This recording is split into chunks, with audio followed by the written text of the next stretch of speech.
ونستغفره ونعوذ بالله من شرور أنفسنا ومن سيئات أعمالنا من يهده الله فلا مضل له ومن يضلل فلا هادي له اللهم صل على سيدنا محمد وعلى آله وصحبه أجمعين أما بعد. Sahabat sekalian yang dirahmati Allah Subhanahu wa taala, dalam mengawali kegiatan ini, marilah terlebih dahulu kita panjatkan puji syukur kehadirat Allah Subhanahu wa taala yang telah melimpahkan rahmat dan karunia-Nya kepada kita semua. Sehingga kita dapat berkumpul dalam acara ini, dalam acara Mutiara Ramadan. Kilaukan kebaikan.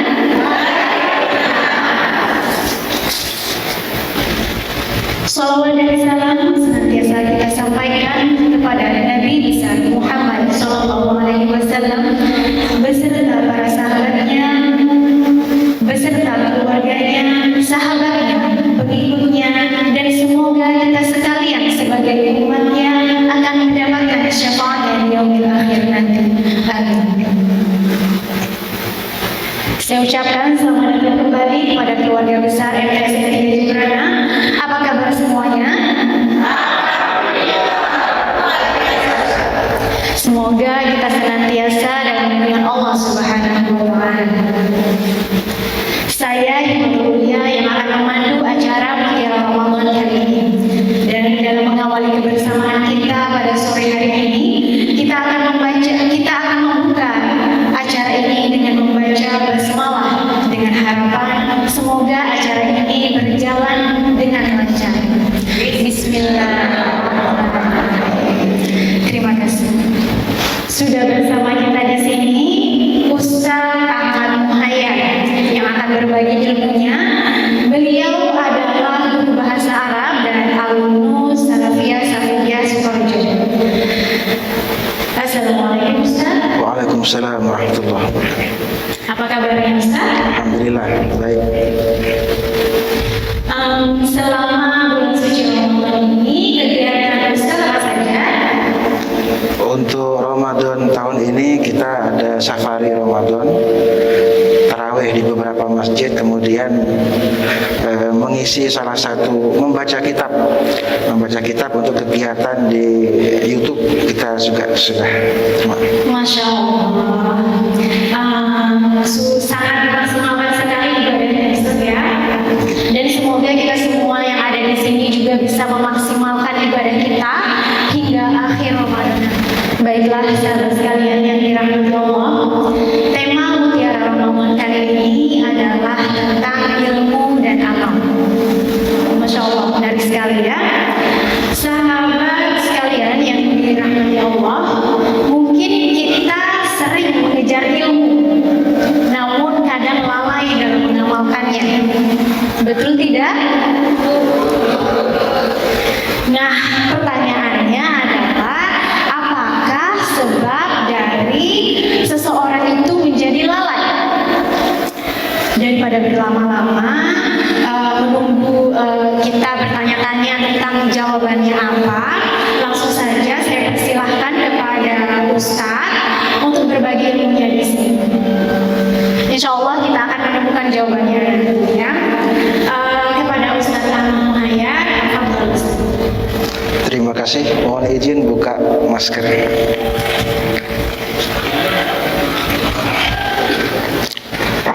Bismillahirrahmanirrahim. Assalamualaikum warahmatullahi wabarakatuh.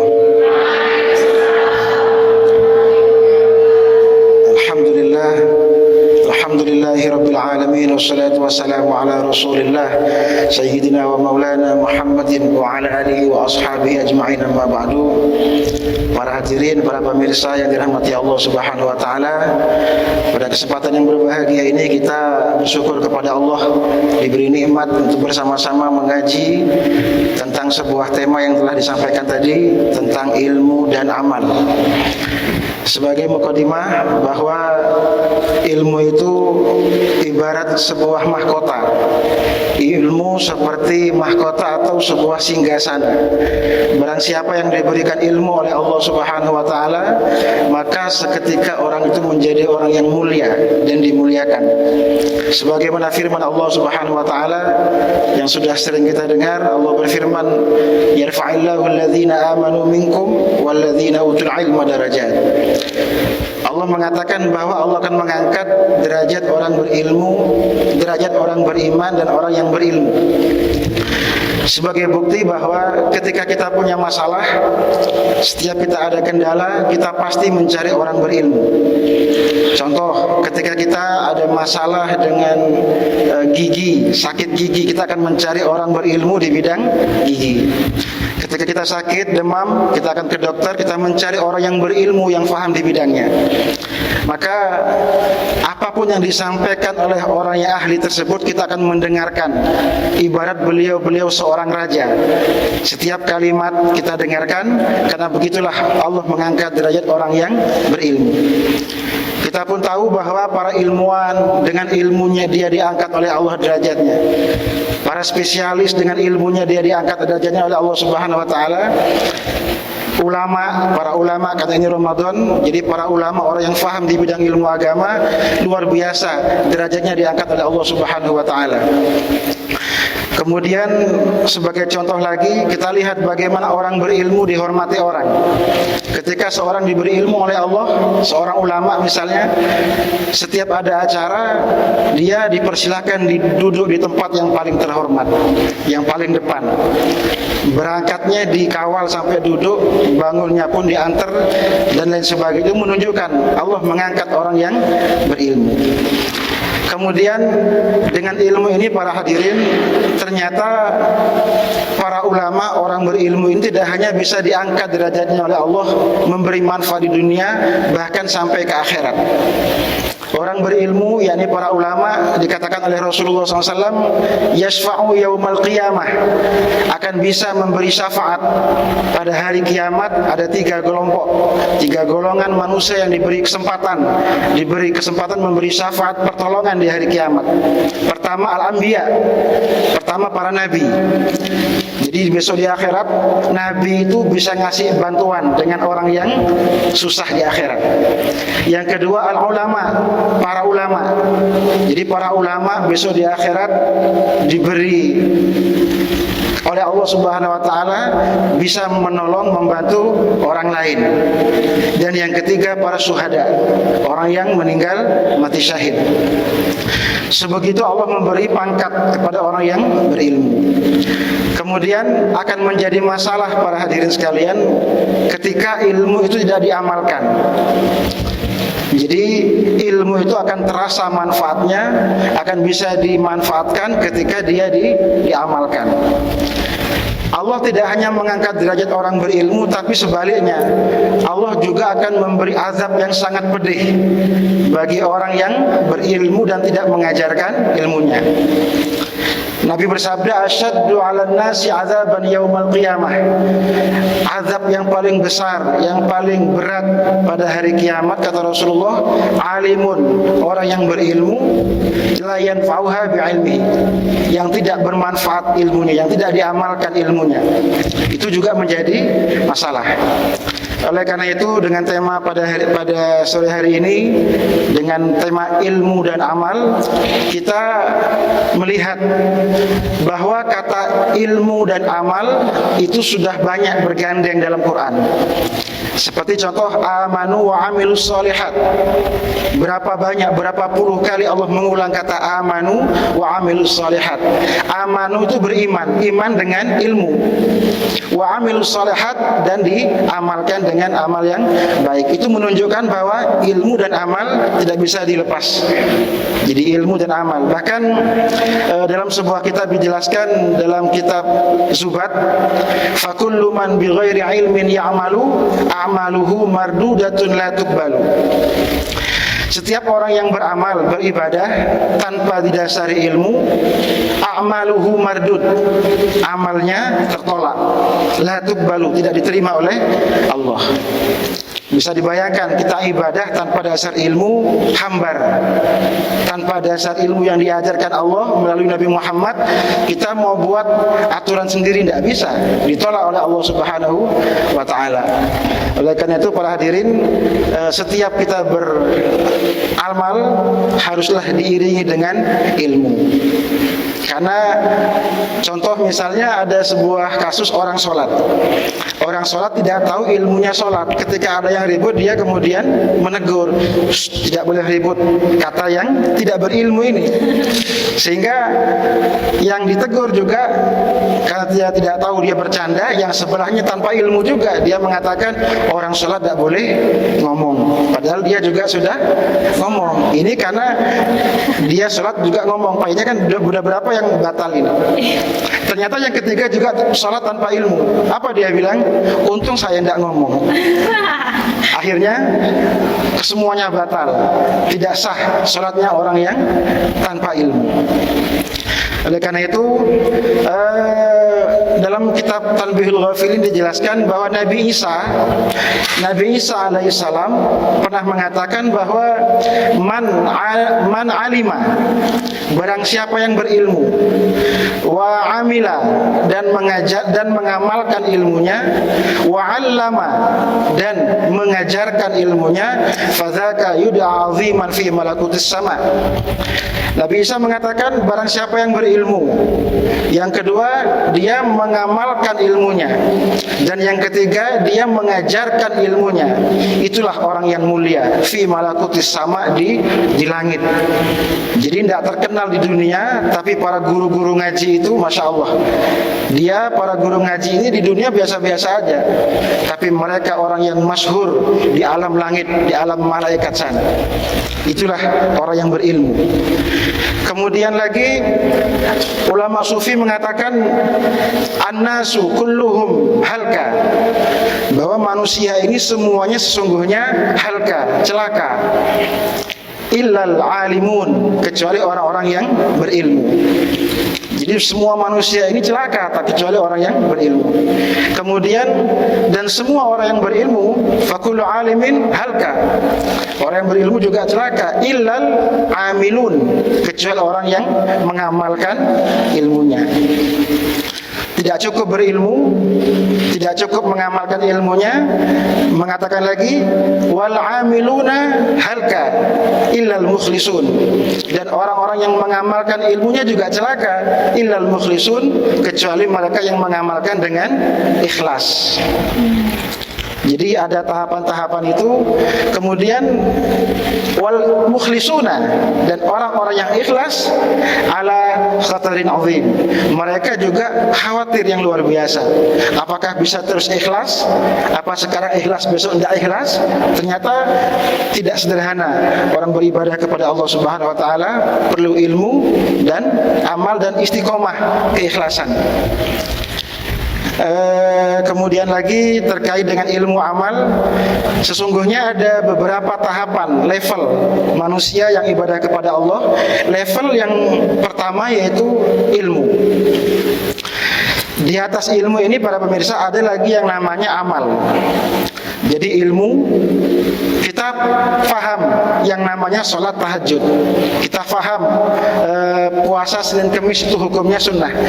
Ketika itu diamalkan, pernah walaupun satu kali misalnya seumur hidup, kita sudah naik ke level yang kedua, sudah pernah mengamalkan tahajud dan sholat puasa Senin Kemis. Tapi pada level kedua ini, amal ini ada lagi di atasnya lagi, di atasnya amal, yaitu ahwal. Ahwal itu adalah sudah menjadi rutinitas. Jadi kalau tidak sholat tahajud ada yang kurang, kalau tidak puasa Senin Kemis terasa ada yang kurang. Berarti ilmu tadi sudah levelnya ke amal, bahkan sudah menjadi ahwal, sudah menjadi rutinitas. Apalagi di atasnya ahwal ini, baru kemudian Allah memberikan yang namanya makom. Makom itu baru diberi pangkat, baru layak disebut sebagai ahli tahajud, baru layak dia mendapat gelar makom ahli puasa sunnah. Itu perhatiin, jadi banyak tingkatan. Yang jelas kita sekalian tetap berusaha belajar ilmu, karena Nabi Muhammad saja sebagai manusia yang paling pinter, dalam Quran dikatakan wa qul rabbi zidni ilma. Jadi Nabi Muhammad saja yang sudah luar biasa, Nabi Rasul yang paling terbaik, masih rabbi zidni ilma. Nah, kalau Nabi Muhammad masih minta ilmu sama Allah, kemudian kita tidak minta ilmu, kan hal yang tidak ada tuntasnya ketika belajar. Minal mahdi ilal lahad. Jadi semua kita ini wajib belajar, tapi pinter tidak wajib. Karena kita ini kan di MTS, Ibu ya, di MTS Madrasah Sanawiyah. Kita mengatakan kepada kita ini punya kewajiban mengajar. Utlubul ilma, tuntutlah ilmu, mengajar. Tapi cerdas itu urusan Allah Subhanahu wa taala. Kamu kok tidak cerdas, kamu kok tidak pintar, kenapa? Ini tidak bisa. Ini wilayah Allah yang sudah punya kekuasaan membuat cerdas dan tidak. Tugas kita mengajar, menyampaikan materi. Doakan agar Allah memberi kecerdasan. Dan untuk mendapat ilmu ini juga termasuk akhlak kita harus dijaga. Allah berfirman, wattaqullaha wa yu'allimukumullah. Bertakwalah kepada Allah, ini ayat Al-Quran. Bertakwalah kepada Allah, baru wa yu'allimukumullah, Allah akan beri kalian ilmu. Jadi kalau orang yang tidak ahli maksiat, ahli ibadah, istiqomah beribadah, itu ilmu gampang masuk. Sebaliknya kalau ahli maksiat, mata dipakai maksiat terus, lisan maksiat, ilmu susah masuk. Karena firman Allah, wattaqullah, takwalah kepada Allah, baru wa yu'allimukumullah, Allah akan memberikan ilmu. Mungkin itu sebagai pengantar. Terima kasih. Selanjutnya saya kembalikan kepada moderator. Terima kasih Ustaz atas tausiahnya, dan terjawab sudah pertanyaan di awal tadi bahwa kenapa seseorang itu bisa lalai. Mungkin karena mungkin saja dia ahli maksiat ya Ustaz ya. Mungkin saja, jadi dia bisa lalai. Selanjutnya saya buka kesempatan bagi sahabat yang ingin bertanya. Ibu Enti Syarifah ini, tafadhol. Untuk yang pertama. Assalamualaikum warahmatullahi wabarakatuh. Waalaikumsalam warahmatullahi wabarakatuh. Terima kasih atas kesempatannya. Ustadz, saya akan bertanya tentang ilmu dan amal ini. Saya bertanya tentang amal, Ustadz. Amal itu dihitung pahalanya mulai kapan ya Ustadz? Apa dia harus balik dulu, atau sebelum balik itu sudah dihitung pahalanya? Kemudian ciri-ciri dari level-level orang yang berilmu dan beramal itu seperti apa? Misalnya dia sudah tahap ahwal atau sudah di makomnya. Terima kasih Ustaz. Assalamualaikum warahmatullahi wabarakatuh. Waalaikumsalam warahmatullahi wabarakatuh. Terima kasih kepada Ibu Enti. Selanjutnya untuk pertanyaan kedua, Ibu Hajah Mardiah, tafadhol.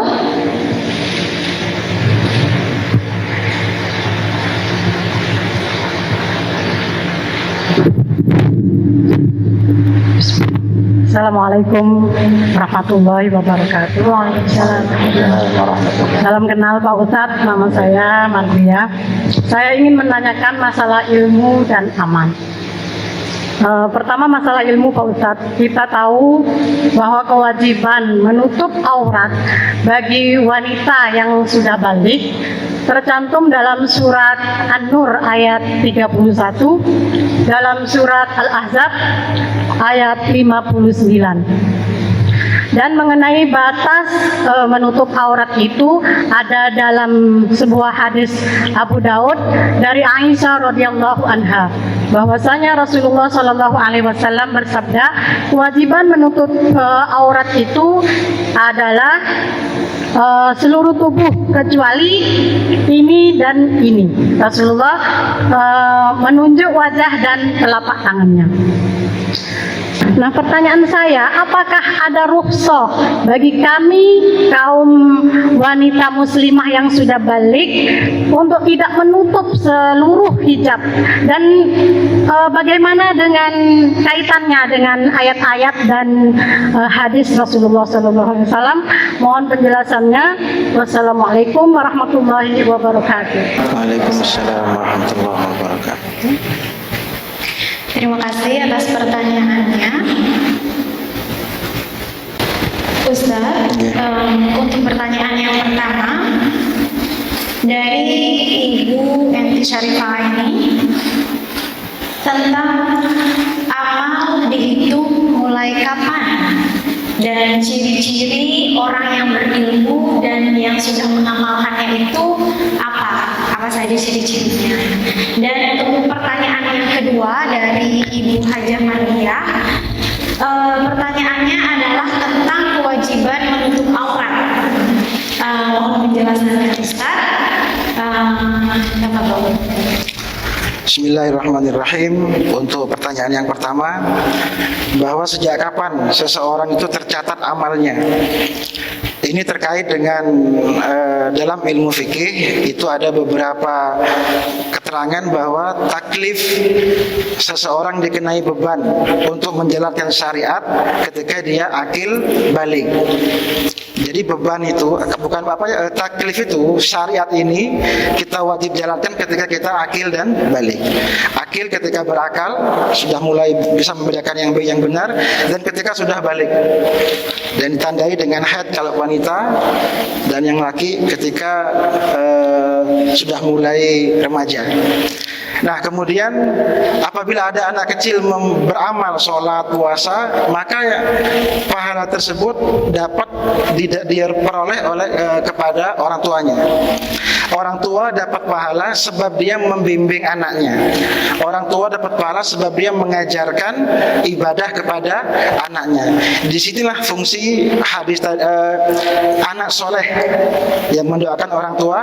Jadi sebuah investasi besar sebenarnya ketika ada anak sudah ibadah sejak kecil. Adapun tercatat oleh malaikat raqib kebaikan di sebelah kanan, malaikat atid di sebelah kiri, sejak akil balik baru dia kembali kepada dirinya. Kembali ke dirinya yang ibadah tadi, anak kecil tadi itu sudah mulai dapat pahala dan tidak terputus pahala orang tuanya. Karena amal pahala itu terus jariah. Ilmu itu menjadi amal jariah, selalu mengalir. Contoh, ada anak kecil orang tuanya ini tidak pernah ngajarkan, tapi dia nyuruh ngaji, dia nyuruh ke ustadz, terus sampai dia jadi orang yang alim. Dia ketika belum balik beribadah, orang tua dapat pahala. Sudah balik si anak dapat pahala, orang tua juga dapat pahala sebab membimbing dari kecil. Kenapa? Itu amal jariah. Kemudian yang kedua, ciri-ciri orang yang berilmu, mengamalkan ilmunya. Seseorang akan bisa mendeteksi orang itu berilmu tidak adalah orang yang sama-sama berilmu. Jadi ciri-cirinya orang berilmu itu bagaimana? Otomatis yang akan melihat ini dia juga harus berilmu. Kalau dia tidak punya ilmu agama, dia tidak bisa ini orang ngerti apa enggak, karena sama-sama enggak ngertinya. Jadi yang pertama, kita juga harus punya dasar ilmu. Ini orang ngerti ini. Dari cara ngomongnya aja, akhlak, sopan, ini orang ngerti ini. Cara berjalan depan orang tua, hormat, ta'zim, itu bisa dilihat ciri-cirinya. Makanya amal ilmu itu para hadirin dengan bersamaan dengan hidayah Allah, maka ilmu itu mendekatkan dirinya kepada Allah. Dia akan sopan, berakhlak. Kenapa? Nabi Muhammad diutus untuk menyempurnakan akhlak. Kemudian man izdada ilman wa lam yazdad hudan lam yazdad minallahi illa bu'dan. Barang siapa yang mendapat ilmu tapi tidak bertambah hidayah dari Allah, dia akan tambah dekat illa bu'dan, justru tambah jauh. Jadi ciri-ciri orang ahli ibadah, ya orang berilmu, mengamalkan ilmunya, dia pasti otomatis tambah dekat sama Allah. Dilihat dari mana? Ya sering puasa, sering baca Quran. Itu apa namanya, ciri-ciri orang yang berilmu dan ilmunya bersama dengan hidayah Allah.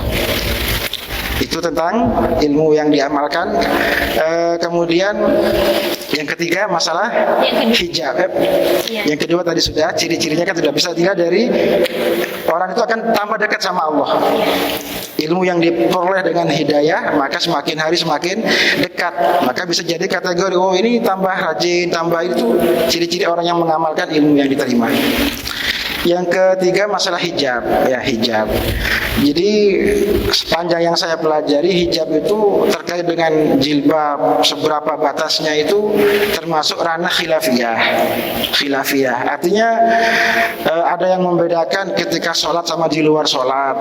Ada yang membedakan kalau dia itu mau dikhitbah, mau dipinang, boleh dilihat sekedar melihat wajah dan telapak tangan. Jadi itu ranah khilafiyah. Ada sebuah cerita bagaimana Siti Aisyah, Sayyidatuna Aisyah itu menjaga aurat.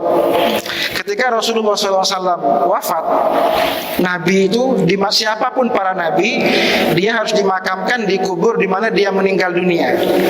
Maka Nabi Muhammad meninggal dunia di kamarnya Siti Aisyah, dikuburlah sama Siti di kamar itu saja. Kemudian Sayyidatuna Aisyah, karena dia itu sadar itu yang meninggal almarhum dikubur itu suami beliau, suaminya Siti Aisyah, dia biasa tidak pakai hijab biasa. Tidak pakai hijab.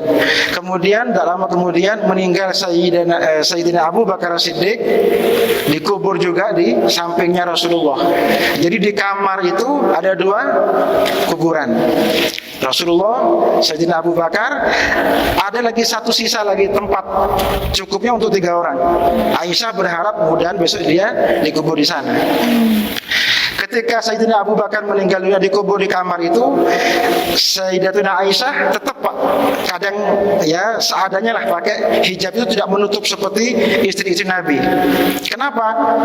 Itu suamiku, satu lagi ayahku. Tapi ketika yang ketiga ini, kan ada di atas itu lagi kan. Kemudian Sayyidina Umar meninggal dunia. Sayyidina Umar ini meninggal dunia, pernah wasiat, kalau saya meninggal dunia, jenazah saya angkat, kemudian bawa jalan di depan rumahnya Siti Aisyah, Sayyidatuna Aisyah, ketuk pintu Sayyidatuna Aisyah, bilang, bolehkah jenazah Sayyidina Umar makam di sampingnya para sahabat-sahabatnya? Kalau dikasih izin, kubur aku di sana. Kalau Sayyidatuna Aisyah tidak ngasih izin, ya terus kubur di tempat di mana saja, bebas. Sayyidatuna Aisyah kemudian mengizinkan, adalah 3 makam di situ. Nah, ketika Sayyidina Umar meninggal dunia, Sayyidatuna Aisyah tidak melepas auratnya di kamar itu, padahal tidak ada orang. Padahal itu sudah orang yang sudah meninggal dunia secara zahir, tapi tetap memakai hijab, tetap sebagaimana biasa dia ketika keluar rumah. Ketika ditanya, kenapa Aisyah kau seperti ini? Itu ayahku Abu Bakar Siddiq, itu suamiku Nabi Muhammad Rasulullah, itu Sayyidina Umar, bukan muhrim saya itu. Sehingga Aisyah memakai hijab. Kisah yang kedua, ketika Nabi Muhammad di Gua Hira. Nabi Muhammad di Gua Hira itu dapat wahyu, ketemu malaikat Jibril, kaget melihat sosok malaikat Jibril. Kemudian pulang ke rumahnya Siti Khadijah, Sayyidatuna Khadijah, gemeter keluar keringat dingin. Ya Khadijah, zammiluni, basiruni, selimuti aku Khadijah. Ada apa? Ini ada makhluk. Ada makhluk. Siapa? Tidak tahu. Ini makhluk ikuti aku. Luar biasa. Kemudian Sayyidatuna Khadijah pintar, cerdas, dan dia tahu juga punya guru spiritual yang menyampaikan bahwa ketika ada hal yang positif datang, dia tidak akan mau datang kalau ada perempuan yang buka hijab. Ketika itu jin yang datang, walaupun buka hijab, dia akan tetap standby. Sehingga Sayyidatuna Khadijah, tunggu wahai suamiku. Dibukalah hijabnya, dibuka jilbabnya, dibuka. Langsung malaikat Jibril kabur hilang. Alhamdulillah sudah tidak ada lagi Khadijah, sudah hilang, dipakai lagi. Begitu dipakai, datang lagi wahai Khadijah, datang lagi, ini makhluk yang luar biasa. Ternyata hijab itu, dengan kita berhijab, memakai jilbab, menutup aurat, kita kumpul sama malaikat. Malaikat itu akan selalu bersama orang-orang yang berhijab. Sebaliknya, ketika hijab dibuka, aura negatif akan datang. Aura negatif akan datang, ya mungkin bangsa-bangsa jin atau apa, dan memang menimbulkan syahwat menimbulkan syahwat. Mohon maaf, sekarang pakai jilbab, kemudian baju ketat, ikut TikTok, ini kan syahwat. Bukan masalah jilbabnya, masalahnya ada di syahwatnya. Jadi kalau ditanya jawaban tentang hijab, itu banyak versi. Yang jelas itu ranahnya khilafiyah. Yang penting sekarang bagaimana kita menutup aurat syahwat tadi agar tidak terhendus, agar tidak menebar syahwat. Itu mungkin kalau yang masalah jawaban batas-batas mana, itu khilafiyah. Imam Syafi'i mengatakan orang sholat harus dibuka wajah dan telapak tangan, karena ini akan menyentuh ke. Kalau masalah hijab lagi, kalau Sayyidatuna Fatimah, Sayyidatuna Aisyah itu pakai cadar, niqab. Karena memang menjaga kehormatan istri seorang Rasul, seorang Nabi, memang sebagai orang-orang yang mulia, ummul mukminin, ibunya orang-orang yang beriman kepada Allah Subhanahu wa taala. Mungkin dua kisah tadi bisa dijadikan inspirasi untuk disampaikan kepada anak-anak kita yang perempuan agar sadar tidak hanya urusan syahwat sebetulnya, tapi urusan aura negatif dan positif. Mungkin itu. Terima kasih. Dan juga mungkin untuk menjaga diri kita sendiri ya Ustaz, dari seperti Ustaz tadi bilang syahwat dan sebagainya. Jadi ini untuk masalah hijab, kembali kepada diri kita sendiri. Kalau kita ingin menjaga diri kita dari aura negatif dan lain sebagainya, yang hal-hal negatif, kita menjaga diri kita dengan menutup aurat sesuai dengan yang disampaikan dalam Al-Quran ya sendiri. Dalam Al-Quran, jilbab itu dengan bahasa jalabibihin. Jadi jilbab itu dari kata itu, jilbab, jalabibihin, yang menutup dada. Yang menutup dada. Jadi bisa, jangan pakai yang tutup kepala tapi lehernya kelihatan, itu bukan jilbab itu. Ya. Iya. Dan untuk pertanyaan Ibu Enti tadi sudah cukup terjawab, Bu. Masya Allah. Terima kasih Ustaz. Baiklah sahabat sekalian yang dirahmati Allah, bahwa tidak pernah ada kata terlambat untuk belajar, apalagi untuk kebaikan jangka panjang kita nanti di akhirat. Kalau kita punya ilmu, kita berbagi. Kewajiban kita untuk terus belajar, dan yang terpenting adalah amalkan. Sekali lagi terima kasih Ustaz sudah berbagi ilmunya di sini. Jazakallah khairan. Dan terima kasih juga kepada sahabat sekalian yang sudah mengikuti acara dari awal hingga akhir. Mari kita tutup acara ini dengan membaca hamdalah bersama.